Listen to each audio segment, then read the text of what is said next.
నరుల ఎడల ఆయన జరిగించు కార్యములను చూడగా ఆయన భీకరుడై ఉన్నాడట. నరుల ఎడల అంటే మనుషుల పట్ల దేవుడు ఏదైనా ఒక కార్యం చేశాడంటే చాలా బలంగా ఉంటుంది. మనకు బలం ఎవరండి? ఎవరు?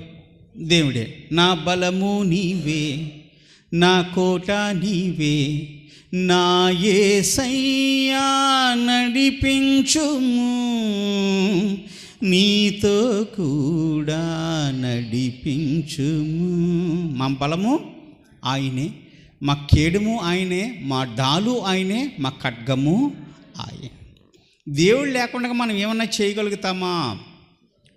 మనం ఎంత బలశాలులమైనా, ఎంత గొప్పవారమైనా మనం ఏమీ చేయలేమండి. కేవలము ఒట్టివారము. మనకు బలమునిచ్చేవాడు ఆయనే, మనకి బలాభివృద్ధిని కలగజేయవాడు ఆయనే.